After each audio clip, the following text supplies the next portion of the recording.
નમસ્કાર દર્શક મિત્રો, આપ જોઈ રહ્યા છો લોકતક ન્યૂઝ। તો હવે નજર કરીશું આજના ખાસ સમાચાર પર।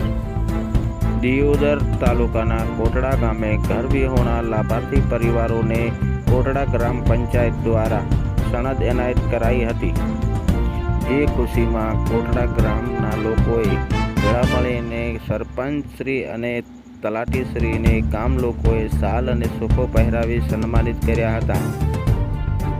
ઉપસ્થિત આપણા આદરણીય ધારાસભ્ય સાહેબ શ્રી કૃષ્ણજી ચૌહાણ સાહેબ, કોટડા ગામના પ્રથમ નાગરિક એવા સરપંચશ્રી, ગામના તલાટી કમ મંત્રીશ્રી, ગામના તમામ આગેવાનો, પૂર્વ સરપંચશ્રી અને બહોળી સંખ્યામાં જેમને આજે આપણે મફત પ્લોટનો લાભ આપવા જઈ રહ્યા છીએ એવા તમામ લાભાર્થી ભાઈઓ બહેનો અને પત્રકાર મિત્રો સાહેબ, આપણે પહેલાં તો જણાવતા ખૂબ આનંદ થાય છે કે 2009ની અંદર આ નવા વાસનું ગામતળ મંજૂર થયેલું।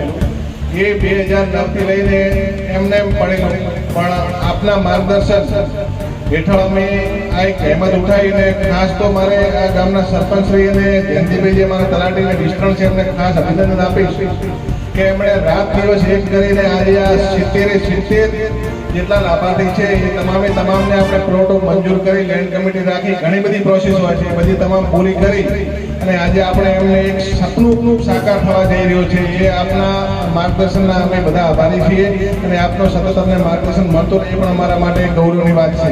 કેમ કે એક બીજું કે તમામને 70 પ્લોટ તો આપ્યા છે સાહેબ આપણે, અત્યારે જે પ્રધાનમંત્રી આવાસ યોજના ગ્રામીણ જેમનો લગભગ આપણે 1,57,000 જેવો સરકારશ્રી તરફથી અલગ યોજનામાં સામેલ થઈ અને લાભ મળે છે જે લાભાર્થીને આ 70 લાભાર્થીનો આપણે સર્વે કરાવી દીધો છે। જ્યારે પણ થશે ત્યારે આ 70 આપણે પીએમએવાયનો લાભ પણ મળશે અને મફત પ્લોટ પણ મળશે। અત્યારે કોટડા અને દિયોદરની આજુબાજુ આપણે જમીનના ભાવ જોઈ રહ્યા છીએ, એમના તમામને એક પણ રૂપિયો ખર્ચો કર્યા વગર બધાને મફત પ્લોટનો આપણે આપણા આજ હસ્તે કોટડા ખાતે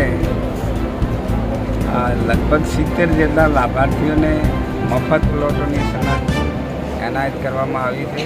આ પ્રસંગે હું સૌ લાભાર્થીઓને મારા તરફથી ખૂબ શુભેચ્છાઓ આપું છું અને તાલુકા વિકાસ અધિકારી, સરપંચશ્રી અને તલાટી કમ મંત્રી અને ગામના આગેવાનોએ ખરેખર જેને જરૂર છે એવાને પ્લોટ ફાળવવા માટે એ મહેનત કરી એ બદલ એમને અભિનંદન આપું છું।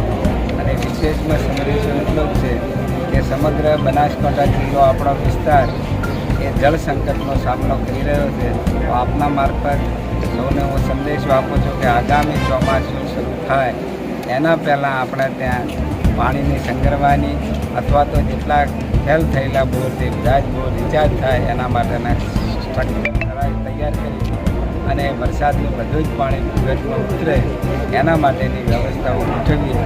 આ જળ સંકટનો નિલોડો લાવવાનો એકમાત્ર વિકલ્પ છે। સૌનો આભાર।